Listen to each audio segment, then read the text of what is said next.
This is Histories and Mysteries. I'm Ashley. And I'm Jessica. And welcome We're back. back. Guess who's back? Back again. Shady's back. We are back. For you guys, it's only been 2 weeks, but for us, it's been what, 2 months now? Yeah, I went on maternity leave to have my little baby. Yeah, she's so cute.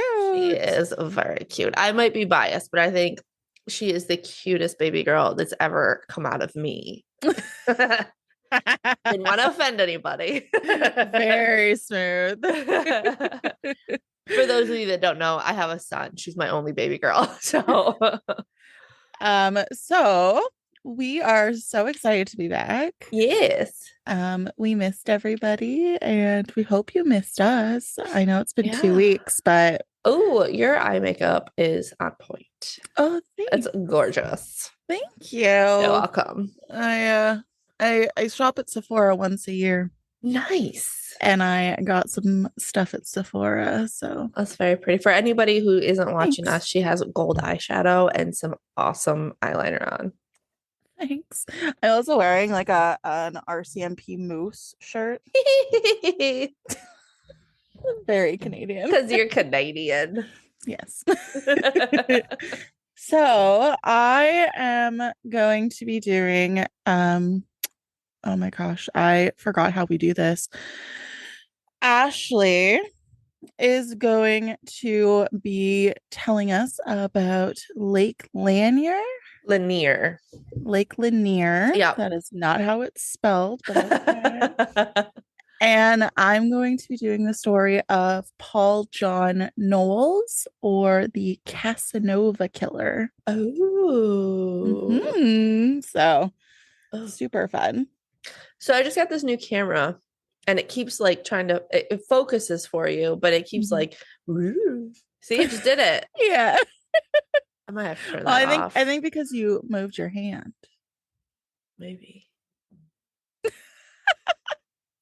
Also, in other news, something really exciting is happening in 5 months. Oh, yes. Not Ashley's children screaming. Did you hear that? Yeah. That was Oliver. He has been, ever since he's been sick, like he broke his fever yesterday, but he's just been a hot mess. Oh, that's normal. Yeah. Not any less stressful and frustrating, but right, but yeah. So in 5 months, I am going to West Virginia. Woo-hoo! And for those of you that don't know, that's where Ashley lives. Yes. So we will be meeting for the first time in person. Yes. Which is super exciting. So if there's anything you guys want us to do when we're together, let us know. Yeah. Because we're going to try and shove as much into the time I am there, I'm sure. Yeah, for sure. So super exciting. Yes, we're very excited. Yeah. Anyways, that is our catching up. It's been a long time. It has been. It's been a while. Tell me all about your Lake Lanier. Lanier. So this is a Jessica story. Ironic that I'm doing a you story. I know, that's what I was thinking too. This is very much Jessica because it's very historical and then some ghosties. So. Ooh, I'm excited. Yeah. So this is pretty historical, and then like I said, we'll have some ghosts, but I got all of my information from the Dawson News, Wikipedia, a website called Black Then, like BLACK, Black Then, the Digital Library of Georgia, History.com, Oxford American, and Southern Gothic Podcast. You went all out. I did. So I saw this on a TikTok and I had no idea about Lake Lanier. Like I know Lake Lanier. I've heard of it. It's in Georgia. It's a pretty big lake. But I had no idea the history of this nor how haunted it was. So I saw a TikTok and I was like, oh, I have to do this. Oh, that's going to be exciting. Yeah, it's pretty cool. So Lake Lanier is located in Gainesville, Georgia. It's huge, so it kind of encompasses a few cities, but it's mainly Gainesville, Georgia. It's about an hour northeast of Atlanta, and it is a large man-made lake. It's about 38,000 acres or 150 kilometers squared or 59 square miles. Wow, that's big. Yeah, it's pretty huge. Also, it never switches to me. It does on mine. Really? Yeah. Oh, it's not switching on mine. That's weird. Oh, yeah, it's you right now because you're, well, now it's me again, but Oh, okay. okay. Um, so this lake gets a ton of visitors every summer looking for fun and sun in the water. It even held some events for the 1996 Summer Olympics. But as people are swimming and boating through the water, very few know what lurks just below them. Ew, are there dead bodies? Yes. Ew. Lots of them. Oh, Lake Lanier has a pretty sketchy past and is known as one of the most haunted lakes in America. To understand why this, I wrote it in all caps. I don't know why. Why this just to lake really is make your so point. To understand why this lake is so haunted, we have to go back in time to before the lake was formed. Whoa. So, Beautiful time music. thank you. In the 1830s, oh, okay. I was like, that doesn't make sense. But in the 1830s and like well before the 1830s, the Cherokee Nation was living in Georgia with white settlers. For the most part, they would trade back and forth. I'm sure there was violence and racism. I mean, I'm sure there was. Mhm. But for the most part, they kind of lived there and in harmony, kind of. But this kind of went away when the US decided that it wanted the indigenous people land for cotton and gold. It also didn't help that the states were forming and the state governments wanted to take the land as well. And since they were kind of like forming their governments, they were making these laws and rules and stuff like that. That's really rude. Yeah. So this started the removal process, or as they like to say, the vanishing Indian. This was in quotes. Oh my God. Yeah. So it was just kind of like, oh my gosh, they're gone. We have no idea what happened. So weird. Oh no. I know where. Oh. Yeah. So when Andrew Jackson became president, he passed what was called the Removal Act. And it said, quote, the immigration should be voluntary, for it would be as cruel as unjust to compel the Aborigines to abandon the graves of their fathers and seek a home in distant land. But they should be distinctly informed that if they remain within the limits of the states, they must be subject to their laws. In return for their obedience as individuals, they will without a doubt be protected in the enjoyment of those possessions which they have improved their industry. So basically, what it was, the act said that it gave the president power to exchange land with indigenous people nations and provide infrastructure on their land. So, and if they wanted to relocate, it gave the president power to pay for that relocation. I don't know how much of that actually happened, but That's like, that's good though, right? well, it was kind of like give us your land or abide by our rules. Oh, yeah, that part's not good. But I Yeah. mean, like the paying for them to Right. Again, I don't know how relocate. much of that actually was paid out, but it was Yeah. in the act. But there was a thing that said that it had to be a mutually agreed upon treaty between the indigenous peoples and the government. Um,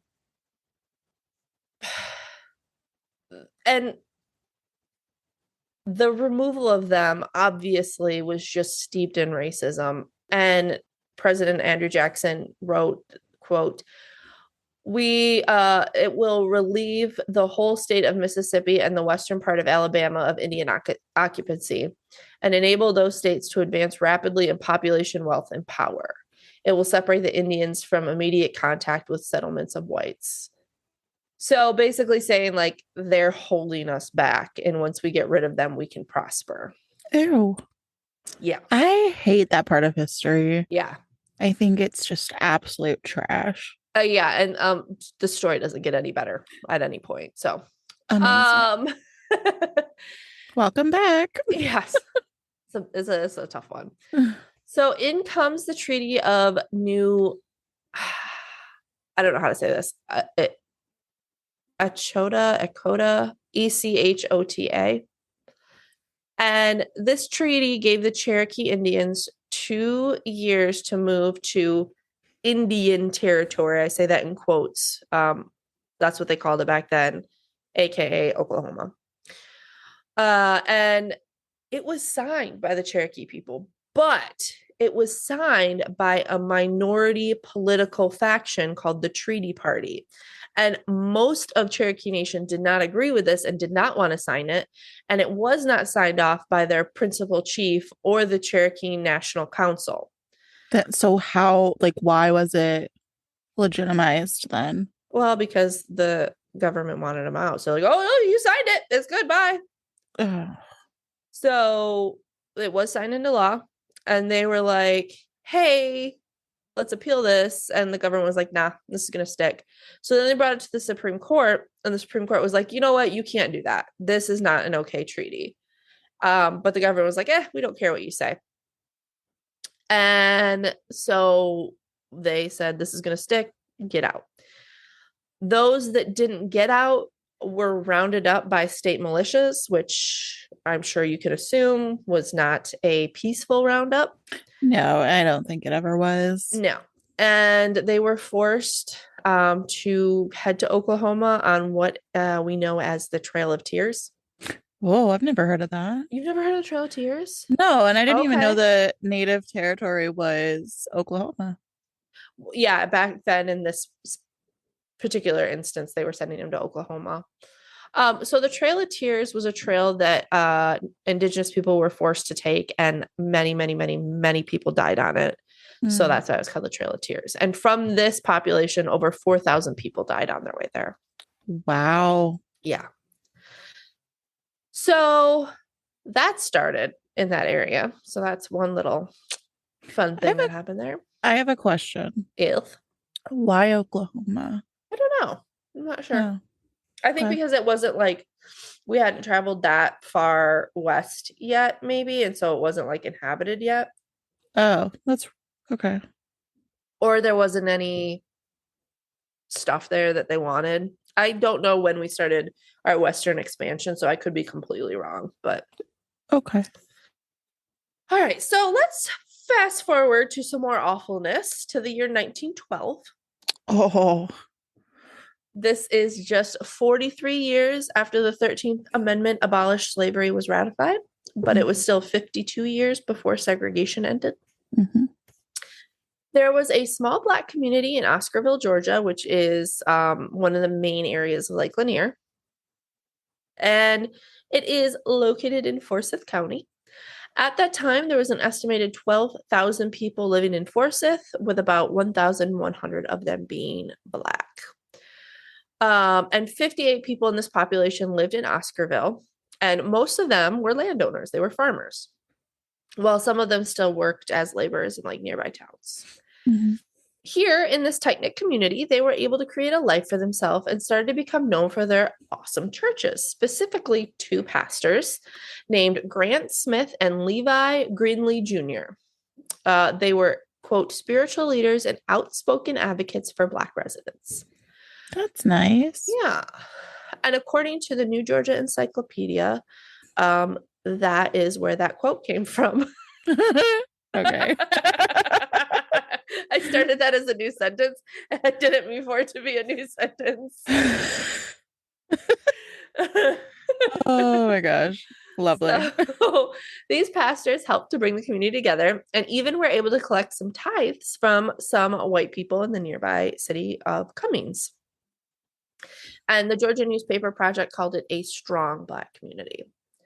But because nothing is good in this world, some people from the surrounding some people from the surrounding communities felt that this community was a threat to them. One person even wrote a letter to the local paper saying basically that this community had children going to school and they were afraid they might learn enough to pass the literary tests for voting. Heaven forbid. Oh my dear Lord. What an atrocity. I can't even believe it. I can't handle it. So, what do you do when a bunch of early 20th century white people feel threatened? Lots of violence. Lots I of was gonna say violence. lots of lynching, probably. Yeah. So on September 5th, 1912, 22-year-old Ellen Grice claimed that a black man by the name of Tony Howell broke into her room and attempted to rape her. I just heard about this yesterday. Oh, really? Like that specific incident. Yep. Huh. From where? TikTok. Oh. Yeah. So Awful. then a family member opened her door and she said he jumped out of the window. So obviously we all know where this is going. When the police went to arrest Tony, he had 4 friends that were like, no, that's not possible. He was with us the whole time. And instead of the police being like, oh, okay, perfect. You've got an alibi, good to go. They said, oh, you all must be in on it. We're arresting all of you. Okay, no, this is not the story I heard. Oh, okay. So Isaiah Perkle, Johnny Bates, Tony Howell, Fate Chester, and Joe Rogers were all put in jail in Cummings Town Square. Wow. 2 days later, the local black churches were having a large barbecue right outside of town square, and they heard the news. And one preacher, Grant Smith, suggested that perhaps maybe she had been in bed with a black guy and got caught and claimed rape. Perhaps. Oh my God. And this comment got back to some white folks, and they lost their damn minds. Of course they did.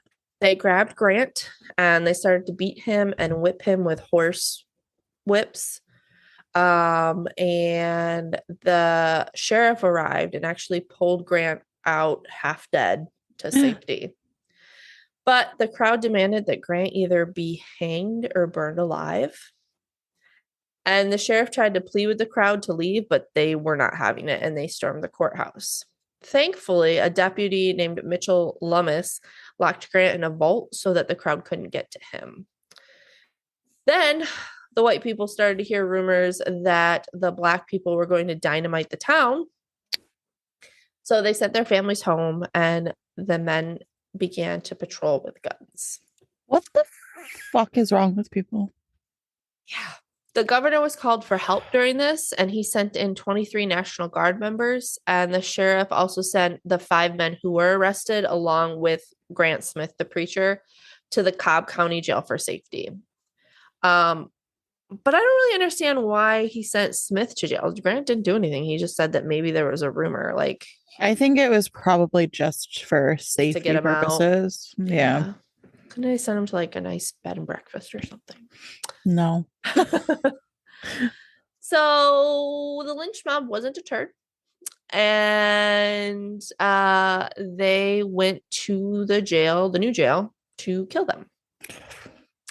The governor again stepped in and sent the men to Fulton County Jail in Atlanta. And police said that on the way, Tony confessed to raping Ellen and was convicted eventually by a jury of all white people. Oh, that seems about right. Yeah. But wait, there's more. Great. 4 days later, an 18-year-old white girl by the name of Sleety Mae Crow was struck in the back of the head and dragged into the woods. Poor thing, uprooted a tree as she went. Like, she was holding on to the tree with such force that it uprooted the tree. Wow. She was raped and then hit in the head with a large rock several times. The next morning, police found her, and she was thankfully still alive.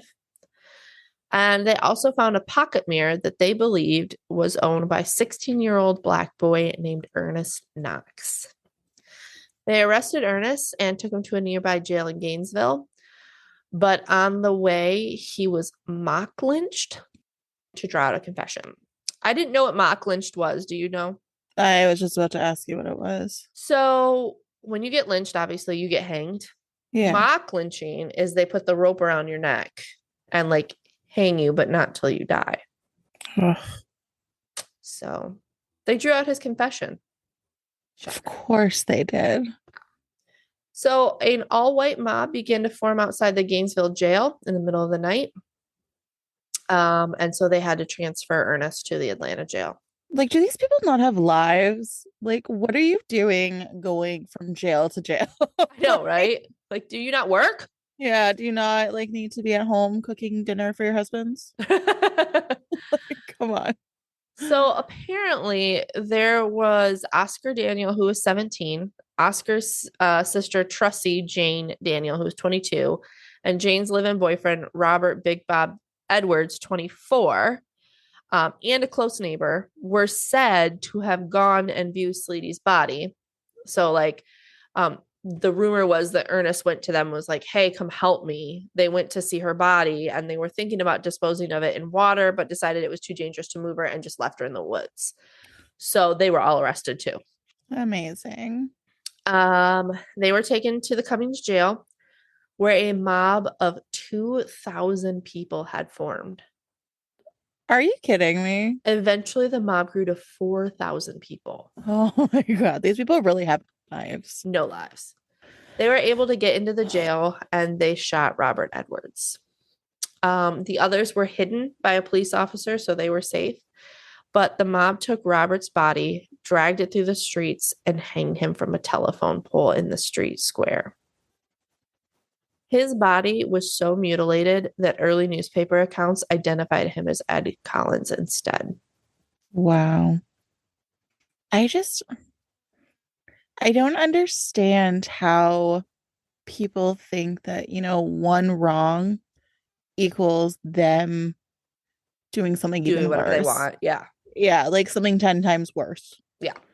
Like it just doesn't make any sense to me. Like, how are you any better than the Right. potentiality that this person may or may not have done something Right. when in actuality it was probably just a false rumor? Mm-hmm. I agree. So charges against Trussie, Daniel, and Ed were dismissed because Trussie agreed to a plea bargain where she would testify as a state witness against her brother. Oh my God. Knox and Oscar Daniel stood trial. Each of the youths, each of the boys were quickly convicted of rape and murder by the all-white jury because at the time, Black people were not allowed to serve on juries. How is that fair? I know. On the following day, October 4th, both teenagers were sentenced to death by hanging.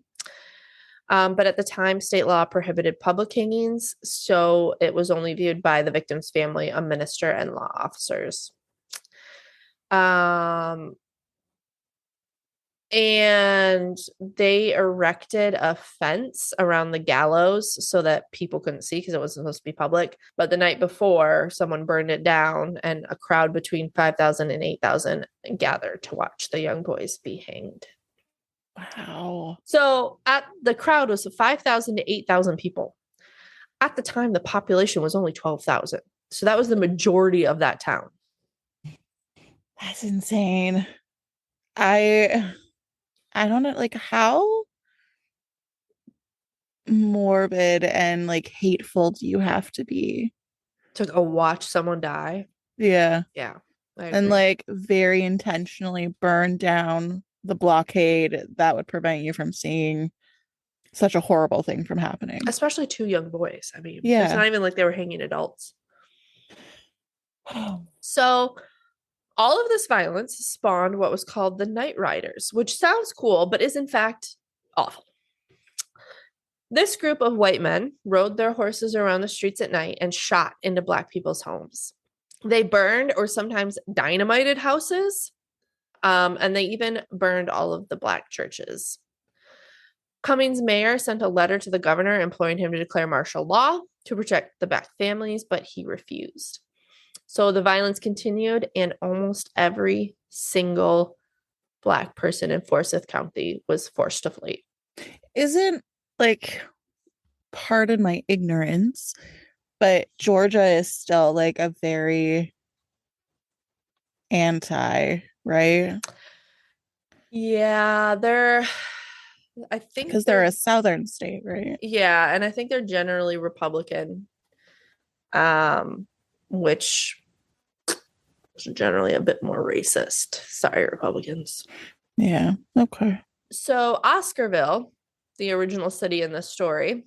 So like Oscarville, Cummings, they're all like so close. They're kind of like the same thing, you know. Being a mostly black community was completely abandoned.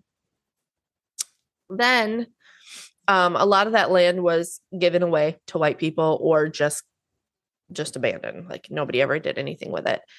But in 1950, Lake Lanier was looking for a site to be built, and this area was chosen.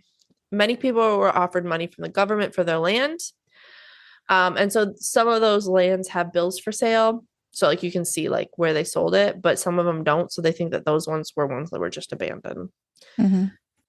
They said that they had, because this was a whole town, so they had churches, cemeteries, everything. So to build this lake, they had to relocate everything. Not everything. They relocated the cemeteries. But Discovery Channel show Expedition X dove down to the bottom of Lake Lanier and said that there are still graves and headstones at the bottom. And basically, they just filled in the water over the streets and buildings. So, like, you can still see the buildings and stuff when you go diving. Wow. So, since its formation in 1950, over 700 people have been claimed by the lake. Holy shit. And at least 27 of these people have never been found. So, there have also been over 500 boating accidents and stories of boats inexplicably going up in flames. Divers have even reported bumping into random body parts. Oh. One diver said in 2017, his name is Buck Buchanan. He said that. Hey! What? Bucky Buchanan? Bucky Barnes? His name was Buchanan. Oh, really? Yeah. Oh. Yeah. I don't think it's the same one, but. Are you sure? He said he has felt body parts in the lake during his many excursions. He said you reach out into the dark and you feel an arm or a leg and it doesn't move. Ew. People also claim they see random waves coming up as if from nowhere, capsizing a boat and then disappearing.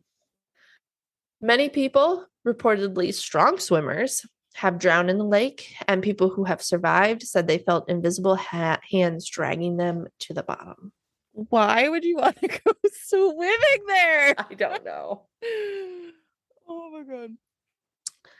And I read a lot about how it's just a dangerous lake as is because there's so much debris in it and you can get caught in it. And then like just with the bottom not being like a flat bottom because it's got like buildings and stuff like that, that it causes weird things with the water, which makes it extra dangerous. But probably the most famous story out of the lake is that of the Lady of the Lake. Oh, like King Arthur. Yes, but this one's a ghosty. Oh. Not a mythical creature, right? Because she's the Lady of the Lake in King Arthur's like a mythical creature that gave him or put out the sword, right? Well, there's a few different renditions of it. Like one of them, she was a woman. Oh. Like kind of like a mermaid or siren or like a druid almost. Okay. Yeah, so there was like a few different renditions of that. Oh. Well, this one was just a regular girl. And it is said that in April of 1958, two young women by the names of, I think it's Delia, Delia, Yeah. Delia Mae Parker Young and Susie Roberts were driving to a local roadhouse. Now, I also read that they had stopped to get gas and they didn't pay for it, so they were speeding away. But then I also heard they were just driving to a restaurant. So who knows? But either way, Susie lost control of her car over the bridge and plunged into the cold water. Divers searched the area but could not locate any remains, with only skid marks on the bridge remaining to tell their story. A year later, a fisherman found a body floating on the surface of the lake and called the police. They could not determine the cause of the death or the identity of the body, but both hands and some toes were missing. Many people assumed that this was the body of one of the girls. And 31 years later, when construction workers were building pillars for a new bridge, they found an old rusted out car with human remains inside. Because of personal belongings they found in the car, they were able to determine that it was Susie. And then it was reasonable to assume that the body found 31 years ago was that of Delia. Many people have reported a young woman in a blue dress that walks up and down the bridge at night, and she is missing her hands. Ew. People have also reported a random raft floating late at night with a shadowy figure holding onto a pole, like using a pole to like push himself off the ground and move forward. He also has a lantern. People say that it will appear and disappear right before their eyes.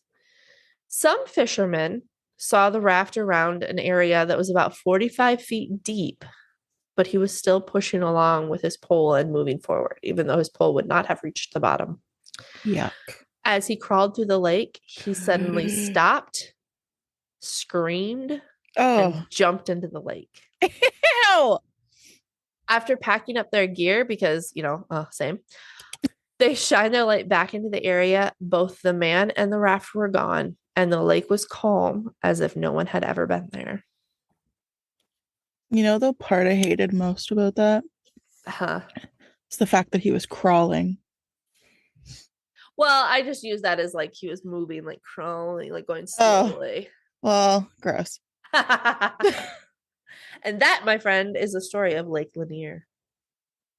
Oh, amazing.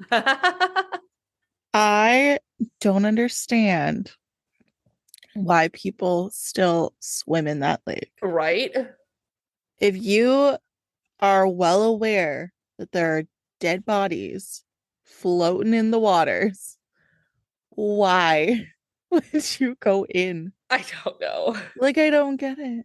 I don't know. And it's like 27 people have never been found. Like, what is the thrill for that? Yeah. I don't know. Ugh. Just the fact that, like, there's headstones and like buildings and stuff. Yeah. Like, that's just gnarly. Yeah. And then body parts that just like won't move. Yeah. Ugh. I would not enjoy that at all. Can you imagine, like, you would like, so like sometimes when you're swimming, you feel a fish or something tickle your foot, you would never know. Is that a fish? No, thank you. Is that a body? I don't know. No, thank you either way. Is that a ghostly hand trying to kill me? I am not a huge fan of. I used to be fine, like when I was a kid. I would swim anywhere, but I hate swimming in lakes now. Oh, really? I don't know if it's all the shit I've seen, like watched on TV, or the shit we talk about. Yeah. I don't know what it is, but it just like scares the crap out of me. This past year, I went up to a lake house for Cody's birthday, and we were swimming in it, and there was this fish that kept trying to get my foot. And so I had to put my feet out of the water. I was like sitting in a tube. So I put my feet out of the water because it was really creeping me out. Yeah. That makes sense. Well, thank you for that story. Oh, you're so welcome. It was a good welcome back. Yeah. So now I'm going to continue to drag us down. Nice. We're exciting. Yeah. Welcome back, everybody. Yeah. So I'm going to be talking about the serial killer, Paul John Knowles, aka the Casanova killer. I feel like I've heard of the Casanova killer, but his like actual real name doesn't sound familiar. Well, you're going to find out soon. Okay. So I used All That's Interesting and Ranker.com. Oh. Yes. Paul John Knowles was described by several of the women he met as a cross between Robert Redford and Ryan O'Neal. Oh, okay. Let me Google him really quick. What's his name again? Paul John Knowles. You should screen share with us so everybody can see. Oh, okay. That's actually a good idea. Also, he is pretty handsome. Right. Oh, there he is, ladies and gentlemen. That guy. Yep. Oh, show the mugshot. Where's the mugshot? Oh, like click on that picture again. and then down. Oh, right here. Yeah. Oh, that's not cute. No. Good. You're ugly. Yeah. Okay. I was thinking about that. I'm like, oh, we should just like screen share Yeah, that's a good if we're looking idea. at pictures or whatever. Yeah, Anyways. it's a great idea. So, despite him being a terrible, terrible person that does terrible, terrible things, he was very suave and charismatic, of course. Of course. And he was a cold blooded killer with no past and no respect for anyone but himself. And to others, he represented their worst nightmare. He bad.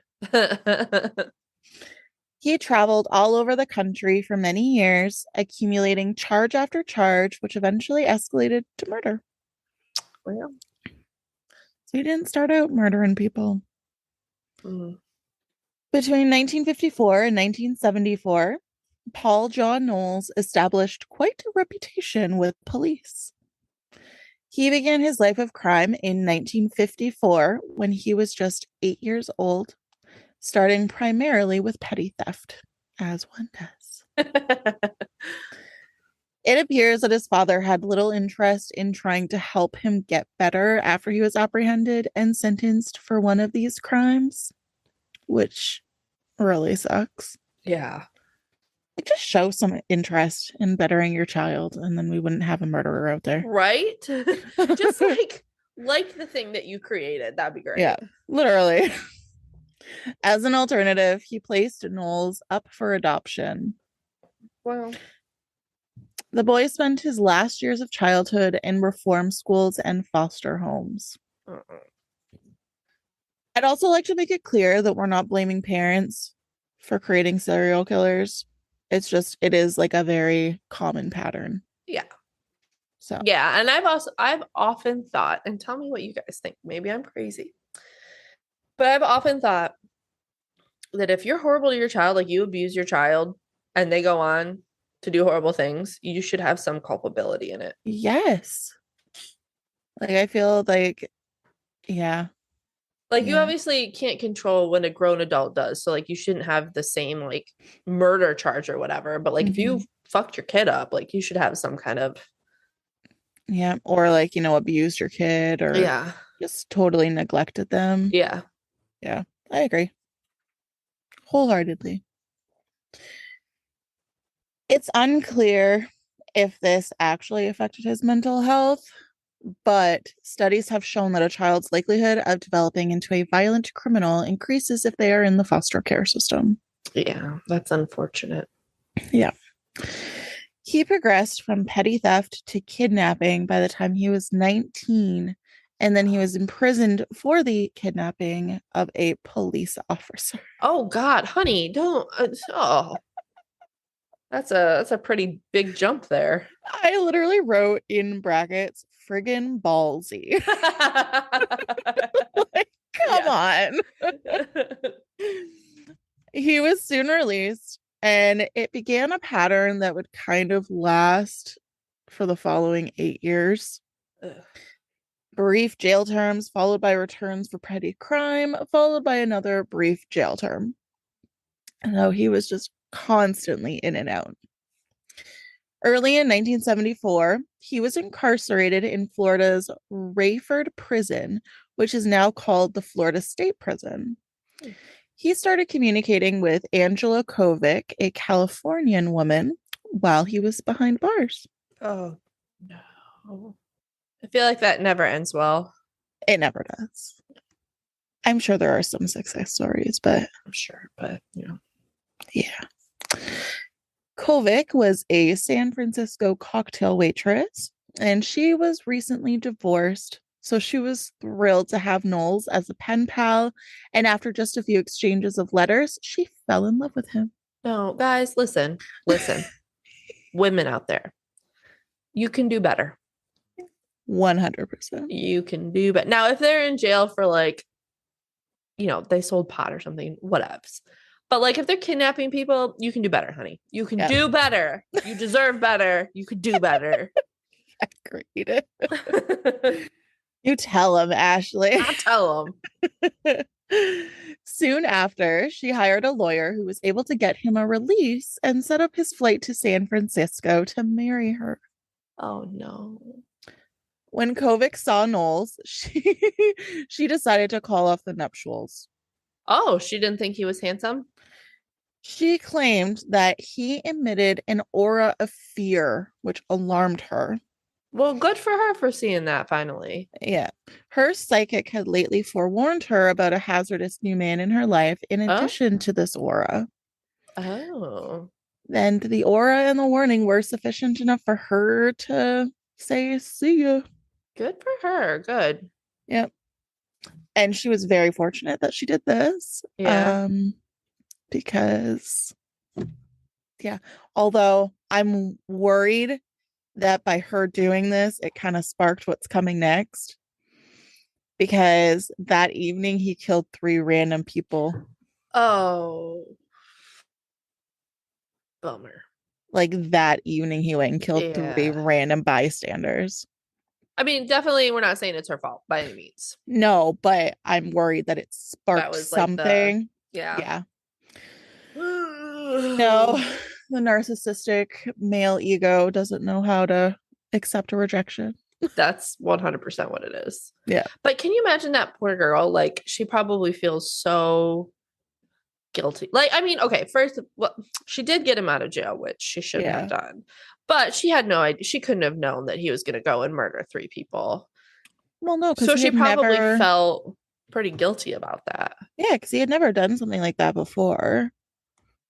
But I mean, in all honesty, he was working himself up to it. So he returned to Jacksonville, Florida the following day when, during a brawl, he attacked a bartender with a knife. He was detained again after being arrested for the bar brawl, but just briefly. He broke out of his prison cell on July 26th, 1974, by picking the latch. Oh, gosh. Picking a latch. The first victim of Knowles was 65-year-old Alice Curtis. She was a retired teacher and she was home alone. Oh, So sad. that is sad. He stormed into her house in an attempt to rob her and bound and gagged her. Oh, It was later discovered that she had choked on her own dentures. oh, God, that poor thing. Yeah. Regardless of whether Knowles was present when she passed away, he was undoubtedly to blame. Yeah. Regardless, he fled the scene of the crime in her car. And a few hours later, he stumbled across Lillian and Mylette Anderson while he was driving up the street, seeking for somewhere to leave the stolen car. This is really sad for a few different reasons.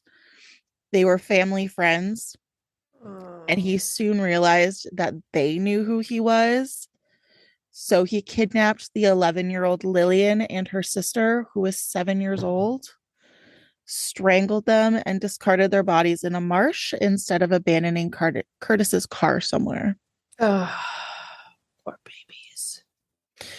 In the fall of 1974, Carswell Carr and his adolescent daughter were killed by Knowles. Oh, why is he killing all these babies? He's just killing at random. That's the Yeah. problem. Like, he's just a random killer. He Yeah, has no that's the rhyme or hardest to reason. catch. Exactly. Yeah. No rhyme or reason, just opportunity. Poor babies.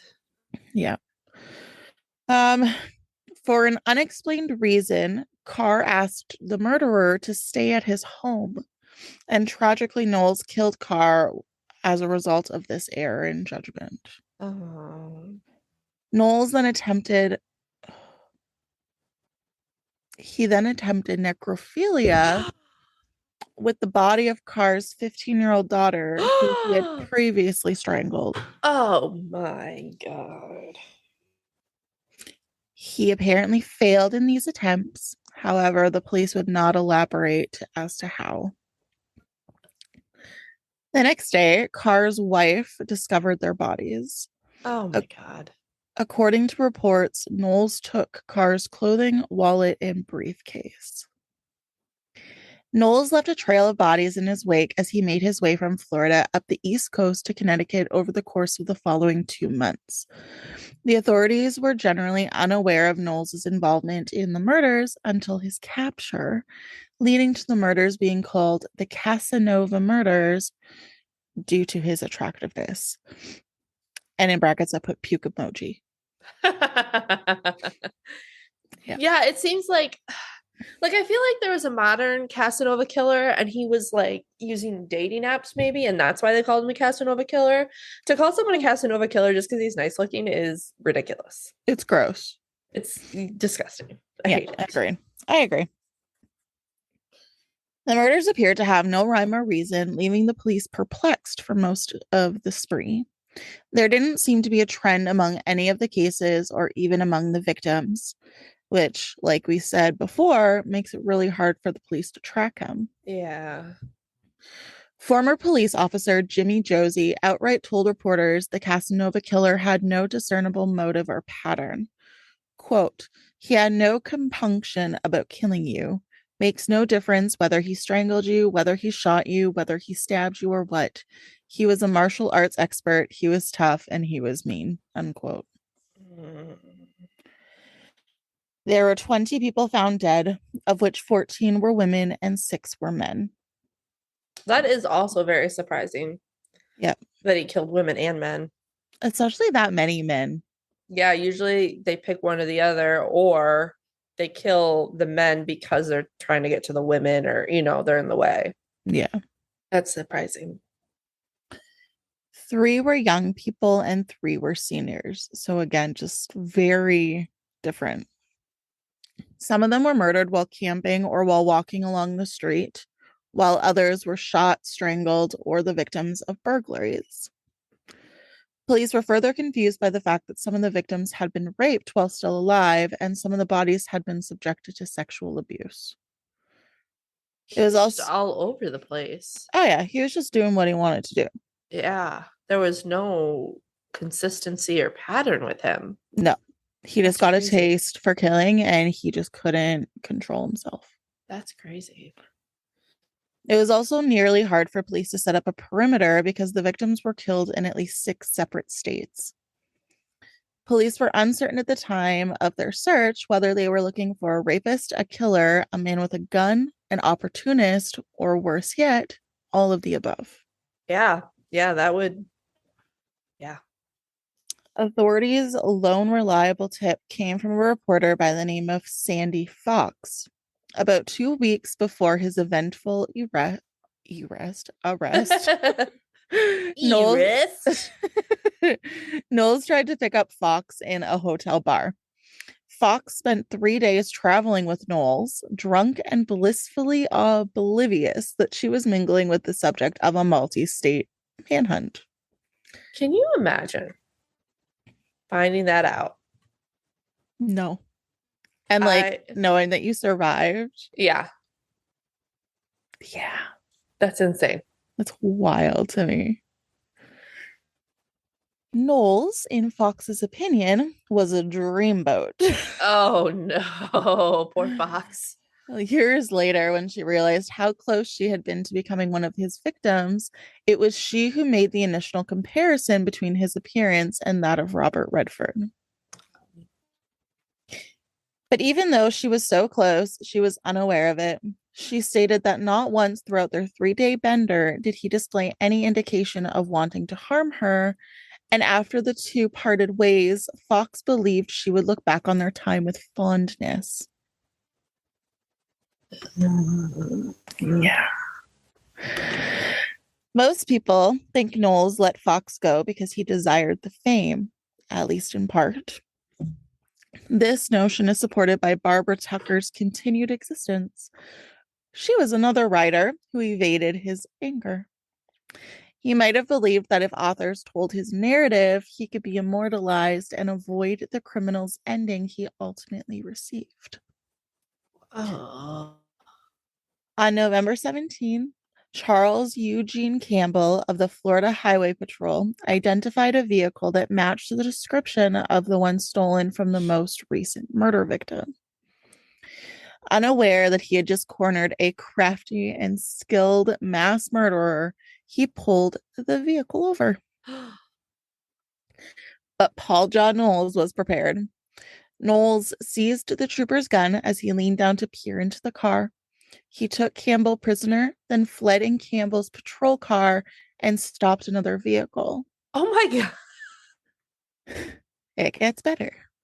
Like worse, but better. Yeah. Uh, I get he then kidnapped that driver, put Campbell and him in the undercover car, and brought the three of them to an isolated location. Oh no. The two guys were then led into the woods, tied to a tree, and shot. He attempted to flee the crime scene, but he lost control of his car and crashed into a tree. He fled on foot and was pursued by police, dogs, and helicopters, Oh but he eventually managed to escape the area where the manhunt had been set up. Knowles was eventually caught thanks to a local resident and his shotgun. After being apprehended, he admitted to 35 murders, including the 20 of which the police were already aware of. do you think, Yeah, go ahead. being that he wanted fame so badly, do you think maybe he upped his numbers a little bit? I'm sure he did.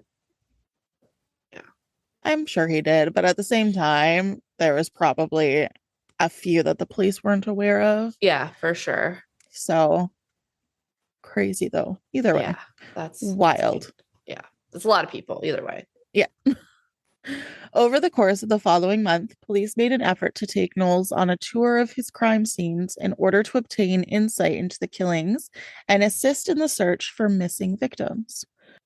On December 18th, less than a month after his arrest, Knowles was being driven to Henry County, where Charles Campbell's revolver was reportedly abandoned.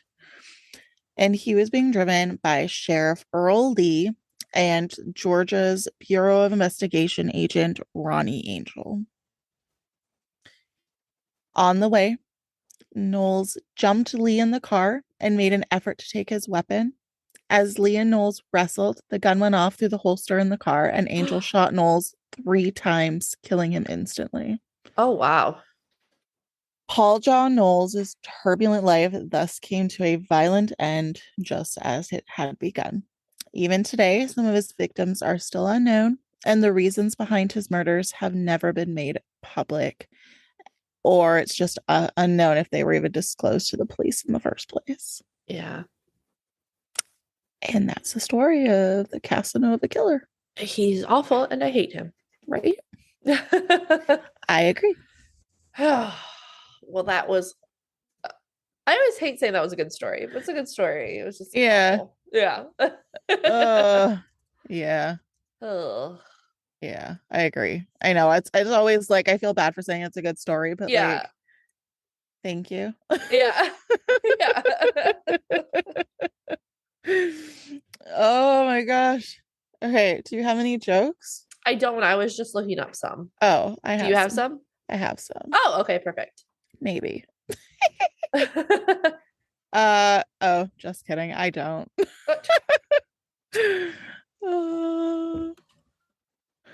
Well, Oh, maybe. Nope.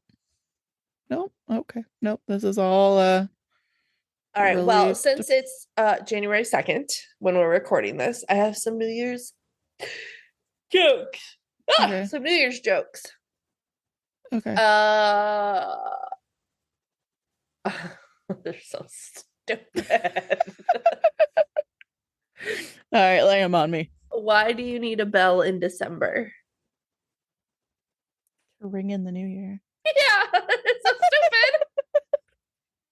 stupid. Oh gosh. Let's see. What do you say to a cow on December 31st?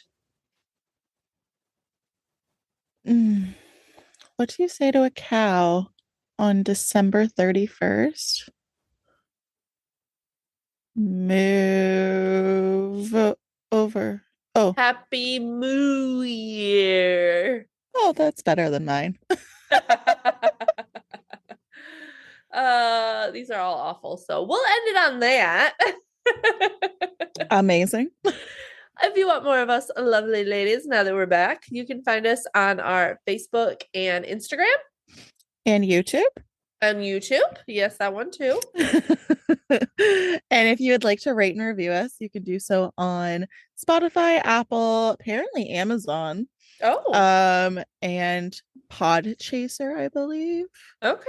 There's a few. I made a post about it in our Facebook group. Very nice. Yeah, so we really would appreciate some help in that department. Yeah, that would be great. Thank you guys. Yeah, and we're so happy to be back. Yay! And we definitely look forward to bringing you two new stories next week. Bye. Bye.